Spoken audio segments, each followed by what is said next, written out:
Hello everyone, ICT virtual classes में मैं योगेश केमनी आपका स्वागत करता हूं। तो जैसा कि आप जानते हैं, हम पढ़ रहे थे वर्क एनर्जी पावर और बेसिकली अब हम बात करेंगे वर्क के ऊपर एक न्यूमेरिकल पर कि कैसे न्यूमेरिकल इस पे बनते हैं। फिर बात करेंगे work done due to gravity पर या work done by the gravity. तो चैप्टर का नाम है हमारा work energy and power.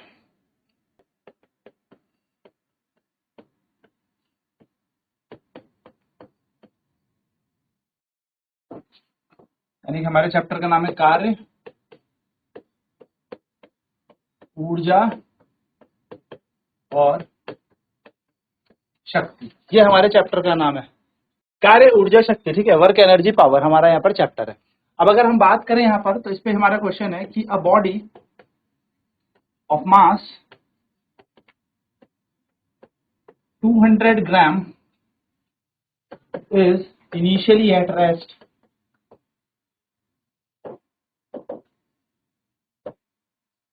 after time 15 seconds its velocity becomes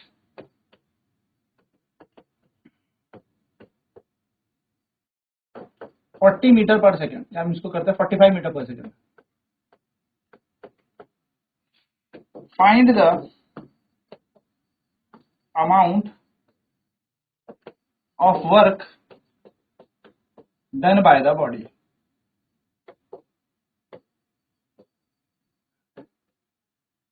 क्या कह रहे हैं? एक 200 ग्राम की वस्तु, एक सेकंड इस पे थोड़ा सा और कुछ लिख दो। Work done by the body if the force, चलो फोर्स भी नहीं दे रहा हम आपको, ठीक है, इसी तरीके से दिया हुआ क्वेश्चन, फोर्स नहीं देंगे हम, ठीक है। क्या कह रहा है? एक 200 ग्राम की वस्तु प्रारंभ में विराम अवस्था में थी।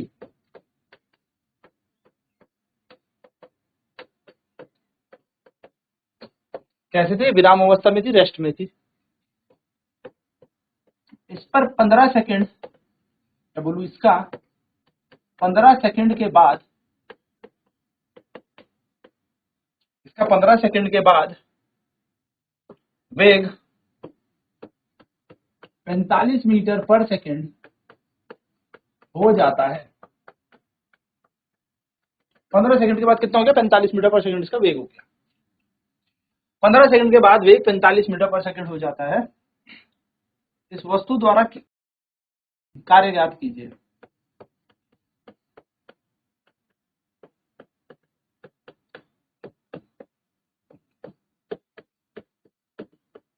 इस वस्तु द्वारा कार्य ज्ञात कीजिए। अब देखिए यहां पर क्या है, एक 200 ग्राम की वस्तु यानी कि मास ऑफ बॉडी हमें दे रखी है। मास ऑफ बॉडी, वस्तु का द्रव्यमान हमारे पास m, कितना? 200 ग्राम। 200 ग्राम क्या है? वस्तु का द्रव्यमान हमारे पास है, यानी कि मास ऑफ बॉडी हमारे पास है। ठीक है, इनिशियल वेलोसिटी ऑफ बॉडी हमारे पास है, यानी कि वस्तु का प्रारंभिक वेग हमारे पास है।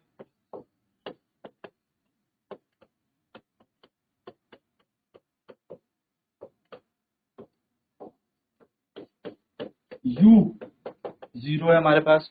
इनिशियल वेलोसिटी बॉडी की हमें दे रखी है। फाइनल वेलोसिटी भी हमें बॉडी की दे रखी है, final velocity of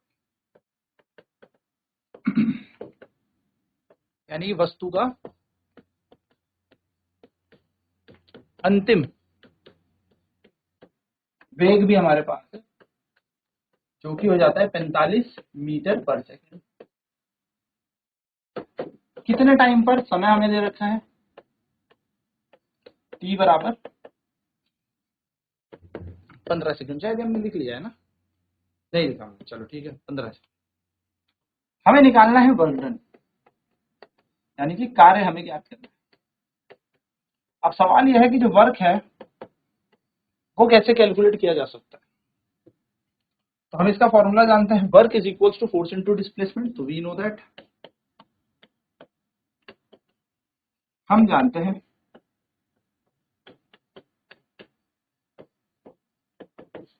work is equals to force into displacement, यानी कि कार्य बराबर ऊर्जा गुणा विस्थापन F इंटू एस। तो W ऐसे रहेगा। अब F की ना वैल्यू पता है हमें, ना इसकी पता है, ना हमें फोर्स पता है, ना हमें डिस्प्लेसमेंट पता है। तो चलिए फॉर फोर्स, सबसे पहले बल के लिए बल निकालना है। तो बल के लिए हम जानते हैं बल बराबर होता है F बराबर ma। m तो दे रखा है 200 ग्राम, लेकिन a नहीं पता। तो अगर हम m देखें तो 200 ग्राम, यानी कि अगर केजी में देखेंगे तो 200 बटा 1000, तो 1 2 यानी कि 2 बटा 10 यानी कि 0.2 केजी। त्वरण निकालना है तो फर्स्ट इक्वेशन ऑफ मोशन लगा लो। So from first equation of motion, यानी कि गति के पहले समीकरण अनुसार, तो गति का पहला समीकरण क्या कहता है, v बराबर u plus a t. v 45 metre per second, u है 0, एक ही जगह a रख दो और t का मान है 15। तो 45 माइनस 0 बराबर 15 a का मान आएगा 45 बटा 15 यानी कि 3। तो a आ गया मेरे पास 3 मीटर पर सेकंड का स्क्वायर। ये a बन गया हमारे पास। इसको पुट कर देते हैं, put in value of force. So force के लिए हमारे पास, यानी कि बल के मान के लिए इसको रख दो। बल के मान पर रखने पर, तो बल के मान के लिए रखने पर क्या हो जाएगा, F बराबर m है 2 बटा 10 या 2 बटा 10 ही कह लेते हैं, और a कितना आया 3। बल हमने निकाला था कितना 2 बटा 10, a कितना आ गया 3, तो ये बन जाएगा 6 बटा 10 यानी कि 0.6 न्यूटन, जिसको मैं समीकरण नंबर 2 मान लेता हूं, या एक काम करता हूं पीछे पूरा ही लिख लेते हैं, F बराबर 0.6 न्यूटन, जो हमने मान ली इक्वेशन नंबर 2। बल हमारा आ गया। अब हमें विस्थापन निकालना है, यानी कि डिस्प्लेसमेंट निकालना है। तो फॉर डिस्प्लेसमेंट, क्योंकि फोर्स तो हमने निकाल लिया, लेकिन डिस्प्लेसमेंट भी हमें निकालनी है। बल तो हमने निकाल लिया, लेकिन विस्थापन भी तो निकालनी है। तो विस्थापन के लिए आप क्या करिए, आप दूसरा समीकरण भी उपयोग में ला सकते हैं गति का, और तीसरा समीकरण भी उपयोग में ला सकते हैं, यानी कि you can use second equation of motion और थर्ड इक्वेशन ऑफ मोशन। तो हम थर्ड लगा रहे हैं, according to third equation of motion, यानी कि according to third equation of motion, गति के तीसरे नियम अनुसार, तो अगर गति का तीसरा नियम लगाएं तो होता है v square u square plus 2as। v कितना बन गया था 45, इसका स्क्वायर, u का स्क्वायर 0, प्लस की जगह प्लस 2, a की वैल्यू है 3 और s की जगह s। ये बन जाएगा 45 इंटू 45 2as। s बराबर आ जाएगा 45 गुणा 45 बटा 2 गुणा 3, 3 से कटेगा 15, तो विस्थापन आ जाएगा 45 गुणा 15 बटा 2। चलिए इन दोनों को भी मल्टीप्लाई करना चाहे तो कर दे, नहीं तो इतना में छोड़ दे। इससे क्या फायदा होगा ना, इससे फायदा लास्ट में कैलकुलेशन करने पाएगा, हम बीच में नहीं फंसेंगे, बीच में कौन इतनी कैलकुलेशन करे। Now put equation second and third in equation first, यानी कि दूसरा और तीसरा समीकरण पहले समीकरण पर रखने पर, चलो रख देते हैं। तो देखिए वर्क बराबर था फोर्स इनटू डिस्प्लेसमेंट, वर्क ऐसी, फोर्स कितना निकाला था हमने, बल कितना निकाला था, तो बल हमने 0.6 न्यूटन, या उससे पीछे चले तो 6/10 निकाला था। 6/10 को ही 0.6 बोलते हैं, ठीक है। तो हम लिख लिया यहाँ पे 0.6 इंटू डिस्प्लेसमेंट कितनी आ गई, 45 गुणा 15/2। देखो ये लगाया ना, तीसरा समीकरण एस की जगह लगा दिया और जो दूसरा समीकरण था एफ की जगह लगा दिया। अब आप देखेंगे तो इस पॉइंट को हटाएंगे, 10 नीचे आ जाएगा, तो 6/10 में आपको ही रहा था कि आप उपयोग में ला सकते हो। तो 2 ही कम 2, 2 3 6, तो ये हमारे पास कितना आ गया, कार्य बराबर 3 गुणा 15 बटा नीचे 10। अब इसको मल्टीप्लाई कर लेते हैं, तो 15 तिया 45, तो ये आ जाएगा हमारे पास 45 गुणा 45/10। मत कैंसिल करना, कैंसिल करोगे फिर 10 से डिवाइड करना, 10 का बहुत आसान तरीका होता है, एक पॉइंट लगा देंगे एक डेसिमल प्लेस पे, है ना। तो 45 और 45 को गुणा कर लेते हैं, 5 5 25 का 5 हासिल लगी 2, 5 चको 20 और 2 22, 4 5 20 का 0 कैरी 2, 4 4 16 प्लस 2 18, 5 2 8 और 2 10, तो ये आ जाएगा 2025। तो वर्क बराबर आ गया 2025, और नीचे कितना है, डिवाइड बाय 10, यानी कि आप कार्य देखोगे तो आ जाएगा 202, और क्योंकि एक बार 0 है तो एक पे पॉइंट आ जाएगा इतना जूल, तो हम कहेंगे 202.5 joule. So the work done by the body is, the work done by the body is 202.5 joule, यानी कि हम कहेंगे वस्तु द्वारा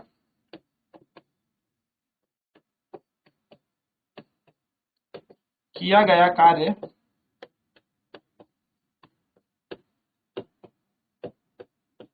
202.5 जूल, ठीक है। इस तरीके से आप इसको कर सकते हैं। चलिए फटाफट नोट कर लेते हैं, फिर बढ़ते हैं आगे अगले प्रश्न की तरफ। तो क्या कह रहे हैं, एक बॉडी है जिसका मास 200 ग्राम है, शुरुआत में प्रारंभिक रूप में यह विराम अवस्था में थी, 15 सेकंड के बाद देखा गया इसका वेग 45 मीटर पर सेकंड, यानी कि वेलोसिटी 45 मीटर पर सेकंड हो गई। Find the amount of work done by the body. एक 200 ग्राम की वस्तु प्रारंभ में विराम अवस्था में थी, इसका 15 सेकंड के बाद वेग 45 मीटर पर सेकंड हो जाता है, इसके द्वारा किया गया कार्य ज्ञात कीजिए। तो पहले मास ऑफ द बॉडी हमने देख लिया, बॉडी यानी कि वस्तु का द्रव्यमान 200 ग्राम था। इनिशियल वेलोसिटी शुरुआत में, क्योंकि प्रारंभ में ये विराम अवस्था में थी, 0 होगी। Final velocity of the body यानी कि वस्तु का अंतिम वेग v बराबर 45 मीटर पर सेकंड हो गया। टाइम हमें 15 सेकंड दिया था, वर्क डन हमसे पूछा है, कार्य हमसे पूछा है। तो हम जानते हैं अगर कार्य हमें निकालना है तो हमें बल गुणा विस्थापन करना पड़ेगा, यानी कि फोर्स इंटू डिस्प्लेसमेंट करना पड़ेगा। तो फोर्स की वैल्यू हमारे पास आ जाए और डिस्प्लेसमेंट मिल जाए तो काम बन जाए, यानी कि हमारे पास F और S आ जाए तो हम यहाँ पर सॉल्व कर देंगे इस क्वेश्चन। तो फोर्स निकालने के लिए, बल के लिए हम जानते हैं F बराबर ma होता है न्यूटन का सेकंड लॉ, यानी कि हम कह सकते हैं according to Newton second law, according to Newton's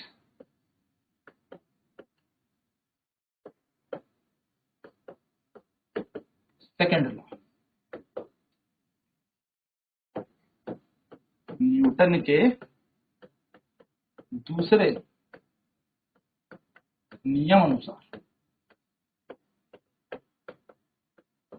तो न्यूटन का दूसरा नियम क्या कहता है, F बराबर ma, की जगह F रखा, m की जगह m रखा, है ना। तो F की जगह F, m का मान है 200 ग्राम, ग्राम को केजी में बदलते हैं तो भाग दिया जाता है 1000 से, तो 200/1000 यानी कि ये बन जाएगा हमारा 2/10, 2 जीरो कैंसिल हो गया ना, तो 2/10 यानी कि 0.2 kg, 0.2 kg आ गया। नेक्स्ट एक्सेलरेशन निकालना है, एक्सेलरेशन के लिए हमने गति का पहला समीकरण उपयोग कर लिया, यानी कि first equation of motion use कर ली, जो कि है v = u + at। v का मान 45, u 0 है, a × t 15, तो आंसर आ जाएगा 3 मीटर पर सेकंड स्क्वायर। तो हमारे पास m आ गया, a आ गया, हमने फोर्स निकाल लिया F = ma से। चलिए नोट करेंगे फटाफट से।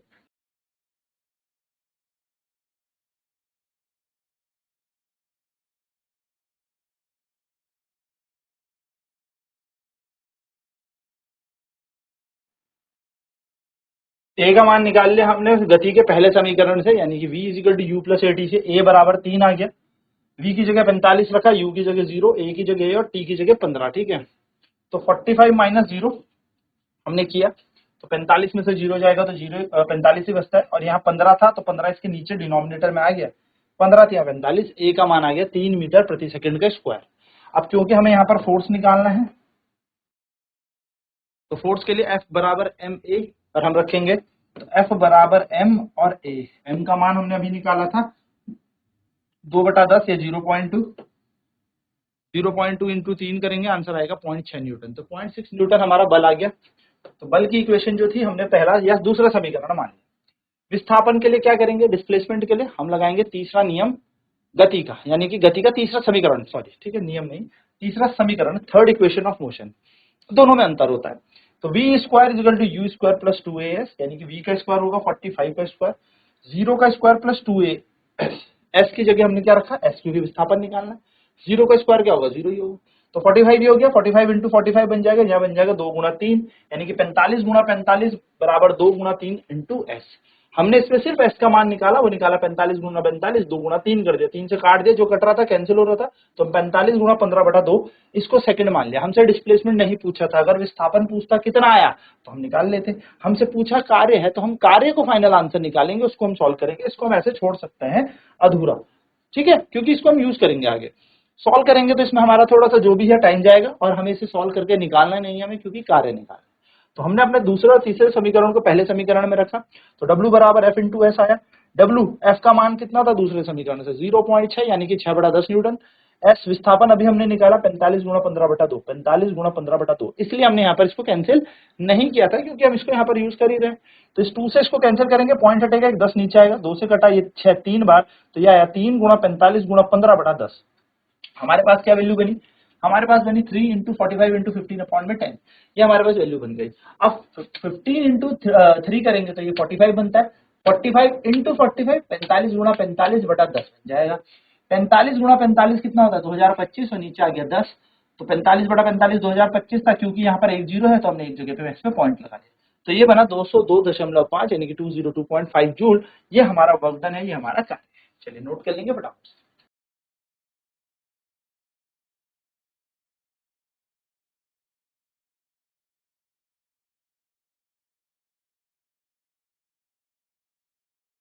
तो नोट हमने जैसे देखा ही था, एसआई यूनिट जो वर्क की होती है वो जूल होती है, यानी कि कार्य की एसआई इकाई जूल है।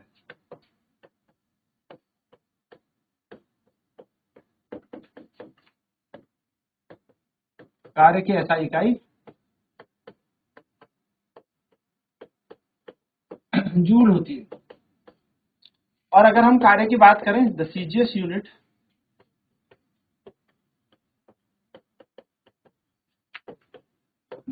यूनिट ऑफ वर्क इज अर्ग, और कार्य की सीजीएस इकाई, जिसमें हम सेंटीमीटर, ग्राम और सेकंड लेते हैं, उसे अर्ग कहते हैं, या अर्ग होती है। अर्ग को बेसिकली डाइन इंटू सेंटीमीटर भी कहते हैं, 1 डाइन सेंटीमीटर भी अर्ग को कहा जाता है। तो 1 जूल इक्वल्स टू होता है 10⁻7 अर्ग, यानी कि 1 जूल बराबर 10⁻7 अर्ग।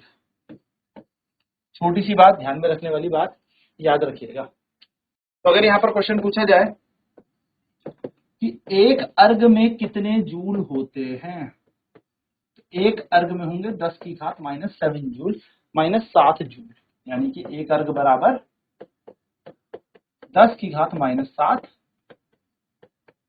जूल। ठीक है, सिंपल सी बात है, याद रखने वाली बात, तो नोट कर लेते हैं। तो ये है बेसिक सी बात जो आपको ध्यान में रखनी है। अब नेक्स्ट क्लास में बात करेंगे हम एनर्जी पे, या मैं कह सकता हूं work done by the gravity पे, गुरुत्वाकर्षण द्वारा किस तरीके से कार्य होता है। तो आज की क्लास में इतना ही। आईसीटी वर्चुअल क्लासेज में जुड़ने के लिए धन्यवाद। आपका दिन शुभ।